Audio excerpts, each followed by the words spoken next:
월드컵 아시아조 3차 예선 경기가 끝이 났습니다. 대한민국과 이라크의 경기 3대2로 홍명보 감독이 이끄는 대한민국 대표팀이 승리를 거뒀는데요. 홍명보 대표팀 감독에게도 굉장히 중요한 일전이었습니다. 특히 이라크가 같은 조에서 승점 같이 가지고 있고 또 무패를 달리고 있었기 때문에 꽤나 부담스러운 상대였는데 홈에서 또 멋지게 승리를 거뒀습니다. 홍명보 감독이 어떤 얘기를 했는지, 그리고 이라크의 카사스 감독은 또 어떤 얘기를 했는지 함께 얘기 나눠보도록 하겠습니다. 뭐 일단 기본적으로 이라크가 말씀하신 대로 우리 조에서 뭐 직행 티켓을 걸고 최고의 경기력을 갖고 붙는 팀이기도 했고, 지난 아시안컵 때 비록 16강에서 요르단의 패배에 탈락하긴 했지만 그 탈락 과정에는 최고의 선수인 후세인의 퇴장 변수가 너무 컸었거든요. 네. 그리고 경기력적으로 봤을 때는 특히 조별리그에서 일본에 2대1로 이겼을 때 우리가 지금 뭐 3대2가 아슬아슬하게 된 것처럼 우리가 3대1인 상황에서 3대2가 된 거잖아요. 그 당시 이라크도 2대0에서 거의 게임이 끝난 상태 추가 시간에서 게임 결과를 바꾸기 어려울 때 한 골을 먹었던 거였기 때문에 지금 정말 잘 나가는 일본을 어떻게 보면 전술적으로 전략적으로 압도했던 게 그 이라크였고, 그 이라크를 이끈 스페인 대표팀 코치 출신의 헤수스 카사스 감독은 아시다시피 클린스만 감독이 경질됐을 때 네. 대한축구협회가 실제로 그 카타르 도하에서 따로 만나가지고 프리덴테이션까지 들을 정도로 유력 후보였단 말이에요. 그렇습니다. 그러니까 그 사람이 못 오게 됐을 때, 또 홍명보 감독이 선임됐을 때 팬들의 약간 뭐 지적과 비판과 이런 절차 과정의 문제가 많은 것들이 있었지만, 어찌됐거나 외국인 감독 대신 선임된 홍명보 감독 입장에서는 이런 카사스 감독과의 맞대결은 결코 이제 결과뿐만 아니라 내용도 필요한 경기였는데, 저는 어찌됐거나 이번 경기는 선발 전략부터 교체 전략까지 결국에는 홍명보 감독이 웃었던 경기였다. 실제로 그 부분을 카사스 감독도 이제 인정하는 코멘트를 남겼거든요. 먼저 네. 경기 종료 후 뭐 한국 기자들이 대부분이었는데 경기 소감이 어떻는지 이제 카사스 감독에게 물었을 때 카사스 감독이 굉장히 솔직하게 이제 대답을 했습니다. 네, 경기 소감을 물었는데 카사스 감독이 이렇게 얘기했습니다. 좋은 경기를 했다. 한국의 퀄리티 있는 선수들이 결정을 했다. 네. 우리는 몇 번의 실수를 했는데 긍정적인 결과를 가져오지 못했다. 한국은 조직적인 이 형태가 잘 이루어졌다. 조직적으로 지금 팀이 전후반 경기를 잘 치렀다는 얘기인 것 같은데요. 3대1로 앞서는 상황에서 적극적인 모습을 보였다. 보통 한 3대1 정도 되면은 팀이 좀 물러나거나 약간 소극적으로 전술을 가져가는데 그렇지 않았다는 얘기거든요. 네. 그럼에도 좋은 퍼포먼스 보여준 우리 선수들이 자랑스럽다. 앞으로 이제 뭐 이라크는 일정에서 남아있기 때문에 오늘 졌다고 이제 좌절할 필요는 또 없는 거니까. 그렇죠. 사실 뭐 조 2위까지 본선 직행을 하고, 사실 3, 4위가 돼도 4차 예선 가서 한 번 더 기회가 있을 정도로 48개국 체제의 월드컵은 아시아에서 최소한 8개 팀이 나가게 되거든요. 네. 어찌됐거나 뭐 이라크가 또 한 골을 따라오면서 골득 실점까지도 나중에 봐야 될 수 있으니까 뭐 나름의 원정 와서 성과를 거두었다고 할 수 있겠는데, 주목할 점은 이거예요. 일단 한국의 퀄리티 있는 선수가 결장을 했다. 뭐냐? 아시다시피 손흥민, 황희찬 이 두 선수의 결장은, 우리는 이제 배준호 선수를 이미 기대하고 잘 알고 있었기 때문에 배준호 있으니까라고 하더라도 외부에서 봤을 때는 사실 이런 거죠. 요르단이 마치 그때 알타말이랑 알나이마트 모두 빠진 것 같은 그런 상황이 우리 대표팀에 닥친 건데, 그럼에도 불구하고 우리가 더 잘했다라고 인정을 한 거고, 또 한국이 이런 퀄리티 있는 선수가 빠진 가운데 조직적인 형태가 이루어졌다는 거는 한국의 이번 승리는 선수가 잘해서, 선수를 잘 활용해서가 아니라 팀적으로 잘한 것이다. 팀이 잘 준비가 된 것 같더라. 그리고 또 하나 주목할 점, 그동안 한국 지도자들, K리그 지도자들에 대해서 좀 지적을 많이 받았던 게 소극적인 운영. 이기고 있을 때 잠그고, 실제로 K리그가 좀 답답하게 운영됐던 게 리드 잡으면 좀 내려서서 좀 지리한, 루즈한 경기를 만들면서 결과를 가져오는 거였는데, 물론 거기에는 리그의 뭐 구조라든지 팀 간의 상성이라든지 이런 것들이 있어서 마냥 또 감독만 탓할 수는 없어요. 왜냐면 감독은 결과가 안 나면 또 바로 정말 파리 목숨인 상태니까. 그런데 오늘 홍명보 감독의 이 운영에서 놀라웠던 것은 3대1이었으면 사실 3대1로 굳히기 위해서 내려설 수도 있고, 또 3대1로 굳히면서 4대1을 노리는 과정이 수비를 두껍게 하고 역습형 선수들만 배치해서 그 뒤를 노리는 형태로 조금은 보수적으로 운영을 하면서 갈 수 있었는데, 결국 3대2로 끝나더라도 더 좋은 플레이, 그리고 더 공격적인 선수들을 공격 위치에서 바꿔주면서 후보 선수들, 어떻게 보면 이제 이승우 선수는 지금 오늘 봤던 몸 상태를 봤을 때는 굳이 교체 투입을 시켰어야 할 정도냐라는 아쉬운 몸 상태였음에도 네. 불구하고 줬단 말이에요. 기회를. 좋죠. 그럼 본인이 입석하고 왔다고 했잖아요. 기차표가 없어서. 그런 의지와 그런 것들 생각해서 기회를 준 거거든요. 대표팀 감독이 당장 이 경기 하나만 본 게 아니라 선수단 전체의 그 마음과 사기와 장기적인 것까지 생각을 하고 운영을 했다는 거예요. 이 경기에서 어떤 더 좋은, 당장의 좋은 평가만을 본 게 아니라 내가 지금 많은 국민들과 뭐 비판을 받고 있어도 그거를 만회하고자 하는 운영이 아니라 우리 대표팀이 본선으로 가는 길에 꼭 필요한 결정들, 꼭 필요한 부분들을 체크하면서 경기를 운영했다는 점에 있어서 3대1로 앞서면서도 적극적인 모습을 보였다. 이 부분은 오히려 상대팀 감독 입장에서는 상대가 이기고 이제 시간 지연했다, 매너가 없었다, 뭐 이런 게 아니라 대단하다. 3대1인데도 우리에게도 기회가 생겼던 것처럼 경기 운영이 도전적이었고 좋았다고 얘기하는 것이고요. 올 초에 사실 이제 1월 달에 평가전이 있었죠. 있었거든요. 그때 이제 우리가 1대0으로 이겼고 또 이강인 선수가 경고누적으로 퇴장을 당했던 그 경기가 네. 있었는데 그때는 홍명보호가 아니었잖아요. 그렇죠. 클린스만호였잖아요. 네.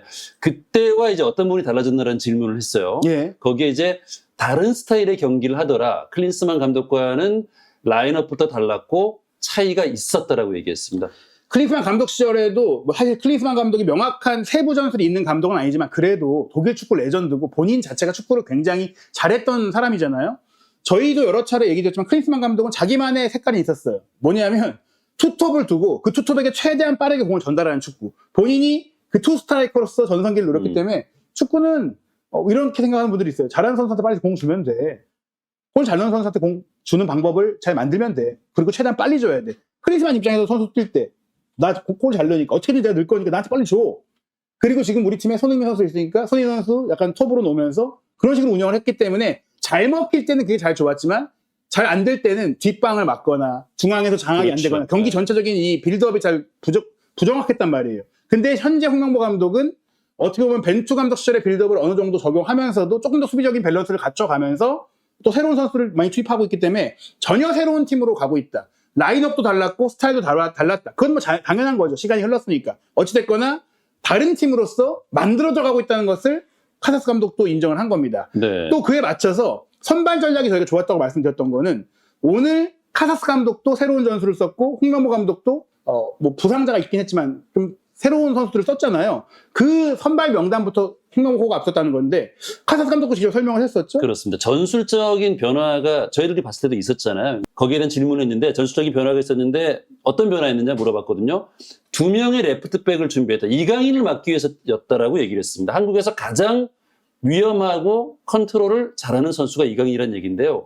이강인을 막으려고 왼쪽 측면에 수비수 2명을 쓴 거잖아요. 공격적으로 더 많은 기회를 창출하지 못했지만 사이드에서 이강인을 좀 막으려고 했다. 그러니까 왼쪽 측면에 수비수 2명을 두면 아무래도 이제 공격에 제약은 있겠지만 적어도 이강인을 막으면 우리가 좀 상대의 위험을 좀 최소화할 수 있다고 생각을 했던 거죠. 예, 한쪽을 포기한 건데 그랬기 때문에 전반전에 한국이 79% 가까운 볼 점유율을 기록했고 사실 최종적으로도 그랬거든요. 즉 이라크가 그 이전보다 훨씬 경기 장악력이 떨어졌어요. 그 이유는 말씀드린 대로 이 왼쪽 23번 이 선수가 도스키예요. 원래는 네네. 왼쪽 풀백을 보는 선수죠. 그리고 이 왼쪽 풀백을 보는 선수가 야흐야였어요. 그런데 일본과의 경기 때 야흐야가 여기까지 올라가서 크로스 올려갖고 골을 만들어냈던 공격적인 풀백인데 그런 모습을 이날 단 한 번도 보지 못했죠. 자기 진영에 있었어요. 그리고 도스키는 아주 높이 올라가 있지만 이 이유는 이강인 선수가 밑으로 내려가서 커버해줬기 때문에 내려가서 후방 빌드업을 하니까 따라다닌 거예요. 그렇죠. 공격하려고 올라간 게 아니라 이강인 선수 따라서 압박하러 가다가 라인을 이제 잃고 이탈하게 된 거죠. 조직이 흔들린 거예요. 그러다 보니까 나머지 선수들이 그 뒤를 커버해야 되는 상황도 야기가 됐던 거죠. 이날 경기는 왼쪽 풀백 선수를 측면에 2명 놓은 것도 놓은 거지만 미드필드 라인도 가장 창의적인 선수인 알리자심을 선발로 쓰지 않았잖아요. 실제로 알리자심이 들어와서 정말 이라크가 좋은 장면들을 많이 만들어내기 시작을 했었는데 어떻게 보면 이렇게 투입을 했을 때는 전반전을 실점 없이 끝냈어야 되는 거예요. 그런데 결국 실점하고 말았고 이강인 선수를 막다가 어떻게 실점을 하게 됐냐? 배준호의 패스, 오세훈의 골. 그리고 이강인이 내려가 있을 때 이강인은 뒤로 내려가 있어서 수비를 끌어놓고 서령우가 그 위로 올라가서 크로스 올렸잖아요. 결국에는 홍명보 감독은 이미 그 요르단전 때부터 이강인 선수에게 개인적인 주문까지 그렇죠. 했잖아요. 네. 너한테 2-3명 달라붙으니까 너 간결하게 최대한 하고 넘겨줘라. 공 넘겨줘라. 빨리 넘겨줘라. 그러면서 이강인 선수는 아예 오른쪽 사이드에서 올라가서 공격을 하려는 게 아니라 아예 본인이 내려와서 네. 이게 이제 이강인 선수의 움직임을 좀 말씀드리면 이강인 선수가 우리의 공격 시스템을 좀 설명해 드리면 이게 오세훈 선수고 이게 배준호 선수, 이강인 선수거든요. 네. 보통 이렇게 3선을 공격수 3명이고 이재성, 박용우, 뭐 황인범 이렇게 좀 볼 수 있거든요. 보통은 이강인 선수가 여기서 거의 뭐 이렇게 플레이였잖아요. 보통 이렇게 플레이했죠. 여기서 네. 슈팅 때리고 여기 돌파해서 크로스 올리고. 근데 이날 이강인 선수는 상대가 2명이 본인을 막으러 오니까 이렇게 내려왔어요. 이걸 끌어내기 위해서였던 거죠. 그리고 허령우가 이렇게 올라간 거예요. 네. 상대 풀백이 2명이 자기를 막으니까. 이런 상태에서 이재성 선수가 여기로 회전할 때도 여기서 헤딩했잖아요. 이렇게 들어와서. 그리고 이렇게 가니까 배준호가 이렇게 오게 되는 거죠. 그래서 실질적으로는 오세훈 내지 오현규고 여기 배준호, 이재성이 이렇게 공격을 하고 이강인 선수는 일로 내려와서 황인범, 박용호랑 같이 미드필드를 구성하게 되는데 박용호가 또 키가 크고 상대의 공격을 차단하기 약간 밑으로 내려가는 경향이 있었거든요. 그럴 때 이제 이명재가 안으로 들어온다거나 혹은 서령우가 이때 들어온다거나 뭐 이렇게 우리가 유기적인 숫자 커버가 됐던 것이고 그 과정 속에서 이강인 선수 여기서 프리로를 한 거예요. 여기서가 아니라. 이렇게 수비를 끌어놓고 여기 선수들이 공간이 생긴 거죠. 왜냐? 여기를 막고 가기 위해서. 즉 이런 것들은 이강인 선수가 이제 어떻게 보면은 상대의 집중 공격 대상이 된다는 것을 알고 홍명보 감독이 전술적인 대처를 했다라는 것입니다. 그렇습니다. 그리고 이강인 선수 왜 눈에 띄는 선수가 있냐고 물었을 때도 네, 전반에는 이재성이 가장 눈에 띄었다. 이재성의 포지셔닝에 대처를 잘 하지 못했다. 후반은 다 뛰어났는데 실수를 저질렀기에 뛰어난 선수들에게 기회가 왔다. 이재성이 눈에 띄었고 문선민도 잘했다라고 카사스 감독은 네. 얘기를 했어요. 결국 이재성 선수를 언급한 것은 뭐 저희는 경기를 보면서 왜 이재성 선수가 좀 지쳐 보이고 힘들어 보이는데 끝까지 했을까? 뭐 결국에 골이라는 걸 증명하겠지만 이 움직임과 포지셔닝에 있어서 이재성 선수의 높은 수준을 카사스 감독은 알고 있던 것이고 또 후반전 같은 경우 저희가 얘기 드린 대로 배준호 선수가 빠지면서 분명히 우리의 공격이 좀 둔화됐던 것은 사실입니다. 하지만 결국에는 그들이 실수를 저질렀다. 근데 실수를 어떻게 저질렀느냐? 문선민 선수로 하여금 배준호가 안으로 들어온 플레이를 했다면 사이드 플레이를 시켰잖아요. 그렇죠. 그래서 사이드를 벌리게 만든 거예요. 상대는 네. 후반 갈수록 지치는데 사이드를 폭을 넓게 가져가면 그 사이 공간들을 커버할 때 무조건 실수가 나오게 돼 있어요. 그거를 또 유발한 전술적 변화를 가져갔다는 거니까 결국 카사스 감독의 수비를 중시한 선발 전략은 실점을 전반전에 하면서 무위로 들어갔고 후반전에 공격을 강화했을 때 그 강화한 공격을 어떻게 보면 배준호를 빼면서 문선민을 넣고 또 빠른 오은우를 넣고 이렇게 교체 전략을 통해서 공격의 방향을 바꿨던 것. 세밀함은 떨어지지만 속도감이 있는 공격을 쓰면서 어떻게 보면은 그 용병술까지도 홍명보 감독이 성공적으로 운영했다. 뭐 그래서 이날 경기는 홍명보 감독이 카사스 감독이 이라크를 감독으로서 이겼다라고 볼 수 있는 그런 경기였습니다. 그렇습니다. 사실 요르단 이라크전 두 경기가 이제 홍명보의 좀 명운을 좌우할 것이다라고 얘기를 할 정도로 굉장히 중요한 비중을 뒀던 경기였습니다. 요르단전 승리를 거뒀고 오늘도 이제 반드시 이겨야 되는 경기였는데 경기 총평에 대해서 홍명보 감독이 이렇게 얘기했어요. 올해 가장 중요한 경기였다. 승리해서 기쁘다. 선수들에게 축하해주고 싶다. 긴 시간은 아니었지만 짧은 시간 선수들의 보여준 모습이 좋았다. 10월 A매치 2연전을 2승으로 마쳤다. 선수들이 소속팀으로 돌아가서도 제 역할을 해주길 기대한다. 뭐 이렇게 얘기를 했는데 네. 굉장히 흡족한 인터뷰였어요. 무엇보다 홍명보 감독은 정말 최근에 노련하게 인터뷰를 하고 있어요. 여기서도 굳이 본인의 전술적인 역할이나 그런 것들을 말할 필요 없이 선수들이 잘해준 것이다라고 또 얘기를 했던 것이고요. 또 그렇게 얘기하니까 기자들이 물어본 거예요. 저희가 얘기한 대로. 이번에 과감하게 선발 출전시킨 예상하지도 못했던 오세훈 선수를 선발로 넣었는데 그 선수가 골을 넣었고 또 배준호 선수가 물론 뭐 부상자가 많이 생긴 상황이긴 하지만 홍명보 감독이 발탁했고 뭐 결국엔 선발 기용도 한 거잖아요. 경험이 많이 없는 선수였지만 이 네. 중요한 경기에 그 둘이 합작을 했는데 또 이 둘을 빼면서 후반에 들어갔던 문선민, 오영규 선수가 득점 과정에 그렇습니다. 영향을 줬다라는 거. 이게 결과론적으로 지금 교체 카드가 완전히 적중이 된 거잖아요. 여기에 대한 질문도 있었는데 배준호, 오세훈이 선제골을 합작을 했고 교체 투입된 문선민, 오영규도 득점을 만들어냈다. 교체 카드가 적중했는데 어떠냐라고 물어봤는데요. 오세훈은 선발 출전해서 긴장했을 수도 있다. 저희들도 충분히 좀 초반에 약간 긴장하는 모습도 있었잖아요. 예. 오세훈에게 힘을 빼고 하라고 했다. 참 이게 제일 어려운 얘기인데 예. 교체는 또 조금 일찍 준비를 했다. 잘 맞아떨어졌다. 조합도 그렇고 전체적으로 좋았다. 선발 출전한 선수들도 좋았지만 교체 투입된 선수들이 팀을 위해 뛰는 모습이 인상적이었다. 이건 이제 예. 문선민이랑 오영규 얘기한 거죠. 그 얘기도 있고 그 뒤에 들어갔던 백승호 선수나 이승우 선수나 뭐 홍현석 선수다 모든 선수들이 들어갔을 때 그 시간을 최대한 그냥 남은 시간이 얼마 안 됐는데 그걸 보내는 게 아니라 뭔가 보여주려고 움직였고 그 상황이 또 치열하게 한 골 차 승부로 접전이 가는 상황이었기 때문에 집중력도 좋았고 뭔가 더 한 발 더 뛰고 싶은 그런 모습들을 보여줬거든요. 주목할 얘기들을 좀 살펴보면 일단은 워낙 본인이 대표 선수로서 경험이 풍부했던 그 선수 출신이라는 점, 대표 선수 출신이었던, 대표팀의 주장 출신이었다는 점에 있어서 이런 오세훈 선수에게 줬던 메시지 같은 게 실제로 선수들이 뛸 때 심리적인 그 부분에 크게 힘이 된다라는 거. 그리고 교체를 조금 일찍 준비했다고 했어요. 이것도 사전에 조기 교체가 애초에 플랜에 있었다라는 것이죠. 그게 계획대로 잘 맞아 들어갔고 또 어떻게 보면은 이 위치상으로 봐서 저희가 말씀드린 대로 이강인 선수가 그 수비를 끌어당기는 밑에 쪽에 있을 거라고 했고, 이렇게 이재성 선수와 배준호 선수 쪽으로 공간이 나올 것으로 생각해서 이쪽으로 치중되는 경기들을 했었잖아요. 그리고 이 부분들이 전술적으로도 잘 맞아 들어갔고, 또 말씀드린 대로 이강인 선수가 밑으로 내려오니까 평균 위치도 서령화가 높게 나오고, 이명재 선수가 마지막에는 공격을 많이 하긴 했지만 꽤 아래로 나온 것은 상대적으로 이라크와 비교했을 때 우리가 주도적으로 경기를 하면서 라인도 높고 모여있다. 즉 전술적인 역할 배분이 굉장히 잘 돼 있는 축구를 했고, 선발과 교체에 따라서 그 밸런스가 유지되면서 다른 스타일의 플레이를 했다는 것은 우리가 전술적으로 경기를 잘했다라고 볼 수 있는 부분이고, 명단적인 면을 한 번 더 얘기 드리면 팔레스타인과의 경기와 비교했을 때 이라크가 5명의 선발 선수를 바꿨다고 말씀드렸어요. 네. 이게 이 선수들이거든요. 이렇게 그러니까 5명. 수비적으로 전술을 가져간 거죠. 전반전에는. 뭐 여기까지. 그럼 엄청 바꾼 거거든요. 네. 근데 실패했다라는 거. 우리는 배준호, 오세훈이라는 경험이 적은 선수를 넣고 그 선수들로 골을 넣었다라는 거. 네. 아니, 이강인 쪽에 이제 수비수 2명을 둬서 이강인을 견제하려고 했는데, 오히려 이제 그쪽에서 이강인 선수가 수비를 끌고 내려오고, 그러면서 오히려 반대쪽에서 기회가 많이 생겼던 그렇죠. 거잖아요. 네. 네. 그런 부분도 있지만 그 반대쪽에서도 좋은 그 선수들의 개인적인 기량뿐 아니라 팀적인 움직임이 빛났던 것이고, 다만 이제 이날 3골이나 나왔고 점유율도 이라크보다 높았는데 슈팅 숫자가 적었던 게 저희도 약간 의아했잖아요. 네네네. 그 이유가 뭐냐고 이제 질문이 있었는데, 그에 대해서도 어떻게 보면 앞으로 개선을 이야기하는 의미 있는 코멘트가 나왔어요. 이 코멘트가 저는 가장 이번 인터뷰에서 좋았다고 생각을 합니다. 네. 전반전 30분까지 저희들이 한준 기자도 이제 그 얘기를 많이 했지만, 이라크를 상대로 높은 점유율에 거의 뭐 한 8대2 정도의 축구를 했단 말이에요. 근데 이제 골이 안 나가서 조금 걱정을 했었거든요. 예. 그 부분이었는데, 상대 진영에서 침투가 좀 부족했다. 좋지 않은 장면들이 나왔다. 모든 선수가 내려와서 볼을 받으려고 했다.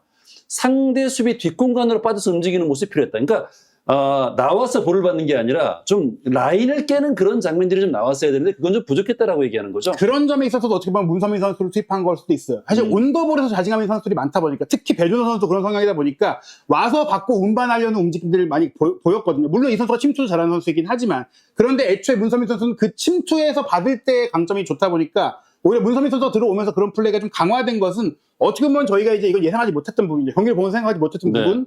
홍명보 감독은 이런 이유로 문선민을 수입한 거구나. 그리고 왜 안 나왔는지 봤을 때는 사실 이재성 선수가 침투하긴 했어요. 근데 거기서 힘이 좀 부족했다고 생각을 해요. 힘과 스프린트의 속도가 좀 지쳐 있으니까 떨어진 것 같은데, 홍명보 감독이 말한 이런 점들이 살아나려면 공격 라인에 조금 더 새로운 선수들이 많이 점검받고 또 새로운 움직임들을 계속 주문을 해간다면 보완될 수 있고, 이것까지 보완이 된다면 네. 앞으로 우리 경기력은 더 좋아질 수 있다고 생각을 합니다. 저는 이 두 번째 질문도 이거를 감독이 좀 칭찬이 인색한 거 아닌가 이런 생각을 하면서도 계속 좀 팀 내부의 긴장감, 긍정적인 긴장감을 좀 불어넣으려고 하는구나라는 생각을 좀 했거든요. 예, 마냥 이제 선수들에게 참 칭찬만 하는 게 아니라 우리가 이런 점들은 아쉬웠다, 이런 것들을 네. 개선해야 된다, 그 말도 정확하게 전술적으로 짚은 거죠. 지금 이라크전에서 2실점을 했잖아요. 예. 그러니까 이게 이제 조직력의 문제라기보다는 수비 집중력의 좀 문제라고 얘기를 했는데, 요르단전부터 좋은 수비력을 보여주고 있다. 조유민이 김민재의 파트너로 자리매김한 것인가요? 이제 김민재의 파트너는 조유민인가요? 라고 좀 기자가 단도직입적으로 물어봤는데, 예. 이라크전 2실점은 이거 집중력의 문제다.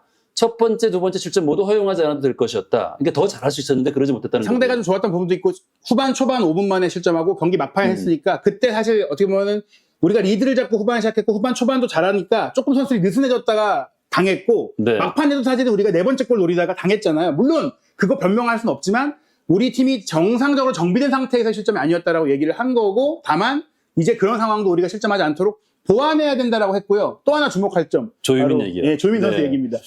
조유민 선수 입장에서는 조유민 잘했다. 이제 김민저의 파트너로 조유민이 뭐 부족하지 않은 것 같다. 이런 얘기가 나오길 좀 기대했을 텐데. 네. 조유민이 10월 A매치 2연전을 잘 치렀다. 하지만 11월엔 다른 선수가 뛸 수도 있다. 미리 말씀드릴 수 없지만 계속 경쟁해야 할 포지션이다. 언제든지 바뀔 수 있다. 네, 누구에게든 기회가 있다. 지금 부상 중인 권경원 선수가 회복할 경우 당연히 또 강력한 경쟁자가 될 수 있고, 그 외에 지금 선발하고 있는 어린 선수들도 많고, 그렇기 때문에 또 조유민 선수가 이날 분명 잘해주긴 했지만 높이에 있어서 또 이제 다른 더 좋은 피지컬을 갖고 있는 선수도 있고, 네. 또 계속해서 상황은 바뀌니까 11월에는 또 조유민 선수가 뛰더라도 그 다음은 모르고 그 다음 모르고 본선까지도 모른다. 즉 선수단 내에 건강한 자직 경쟁의 또 팽팽함을 유지하면서 또 새로운 다른 선수들, 이날 뛰지 못한 다른 선수들에게도 동기부여를 준 것이죠. 경기 중에 제가 이것도 좀 궁금했거든요. 김승규가 사실 팀의 주전 골키퍼였잖아요. 네. 근데 조현우 선수가 지금 계속 출전을 하고 있고 김승규가 돌아왔는데 여기에 대한 질문했어요. 뛰지 못했으니까요. 네. 김승규가 10월 A매치 2연전에서 대표팀으로 돌아왔다. 하지만 출전 기회를 얻지 못했다. 그랬더니 훈련은 무리 없이 소화했다. 긴 재활 끝 복귀해서 리그에서도 지금 두세 경기 정도 뛰고 대표팀에 합류를 했는데 경기력이 온전하지 않다고 판단했다. 약간 좀 물음표를 던진 거네요. 예, 아직은 좀 더 경기를 뛰어서 경기 감각을 끌어올려야 한다. 왜냐면 우리 대표팀 입장에서 중요한 경기니까 그렇죠. 네. 조현우가 큰 실수 없이 하기도 했고 김승규가 몸 상태에 이상이 있거나 전술이 맞지 않아서 출전하지 못한 건 아니다라고. 예, 즉 이제 뛸 수 있는 몸 상태는 맞지만 오랜 공백이 있는 만큼 이런 중요도가 높은 경기에 내보내기엔 좀 더 올라올 필요가 있다고 얘기한 거고요. 네. 가장 또 이 인터뷰의 핵심이 됐던 게 바로 이거죠. 예. 그렇습니다. 이거는 조금 예민한 질문일 수도 있었는데 예. 9월 홈 A매치에서 팔레스타인전에서는 전광판에 모습이 잡히면 야유가 나올 정도였거든요. 오늘은 야유가 나오지 않았다. 이유가 무엇이라고 보나 잘 모르겠다라고 얘기해요. 뭐 이걸 본인이 당연히 얘기하기는 어려울 것 같고 뭐 여러 요인이 있을 거예요. 뭐 사실 붉은 악마 서포터즈가 지난 김민재 선수가 좀 응원만 해달라고 당부했던 것에 대해서 대응하면서도 우리가 경기 중에 선수들이 경기에만 집중할 수 있게 했겠다. 뭐 그런 얘기도 있었지만 저는 개인적으로 이번 요르단 원정에서도 좋은 내용과 결과를 끌어왔고 이번 이라크전을 보면서도 팬들이 이거는 사실 많은 사람들이 뭐 일각에서 얘기하는 뭐 선수에게 해줘 축구라거나 선수에 의존하는 축구가 아닌 선수들이 핵심적인 자원들이 빠졌으면서도 팀적으로 전술적으로 해법을 찾아가는 모습들을 보여주면서 이 홍명보 감독이 팀을 잘 만들어갈 수 있다는 어느 정도의 신뢰성과 좀 믿음을 현장에서 본 팬들에게는 최소한 안겨줬다라고 생각을 하기 때문에 이런 분위기가 바뀌었다고 생각을 하고 물론 이 두 경기로 다 끝나는 건 아니라고 생각을 합니다. 하지만 이런 경기들이 계속해서 이어진다면 자연스럽게 뭐 사실 홍명보 감독은 월드컵 본선까지 팀을 지휘하는 상황이 되지 않을까 생각이 됩니다. 네, 자 이후 일정 좀 확인해 볼까요? 쿠웨이트전이 11월 14일 날 밤 11시에 펼쳐지죠? 예, 그리고 이번 11월 A매치는 홈 경기가 없어요. 즉 네. 이번 용인에서 열린 이라크전이 올해 한국에서 열린 마지막 A매치고요. 팔레스타인 원정으로 11월 19일에 경기를 하는데 이 경기는 아직 정확한 장소와 시간이 팔레스타인이 지금 굉장히 전쟁 문제로 좀 복잡하기 때문에 결정이 안 됐는데 어찌됐거나 11월은 모두 중동 원정을 2연속으로 치르는데 이건 오히려 유로파 선수들에게는 이동거리 부담을 더 줄여줄 수가 있고 K리그 선수들도 결국에는 한 경기는 중동으로 갔어야 되는데 이게 일정 중에 짧게 가는 것보다 아예 가서 쭉 있으면 팔레스타인전은 좀 더 몸이 좋아질 수가 있기 때문에 오히려 우리가 이 경기를 또 다 이긴다면 결국에는 오만 원정부터 5연승을 달성할 수 있게 되잖아요. 그러면 아마도 내년 3월에 일찍 우리가 홈 2연전 할 때는 조기에 월드컵 본선을 확정할 수 있는 그런 흐름이라고 볼 수 있겠습니다. 네. 뭐 결국엔 이제 우리가 정말 이 고비를 잘 넘겼는데요. 앞으로도 한준TV는 계속해서 한국 대표팀과 한국 축구의 주요 이슈들 그리고 이제 A매치 축기 이후에 이어지는 프리미어리그 경기도 입중계 실시간 소통방송 준비하고 있습니다. 10월 19일 토요일 저녁 8시 30분 캡틴 손흥민 선수의 복귀전이 예상되는 토트넘과 웨스트햄의 경기도 한준TV 실시간 방송, 라이브 방송으로 함께해 주시기 바라고요. 구독, 좋아요, 알림 설정으로 놓치지 않으시기 바랍니다.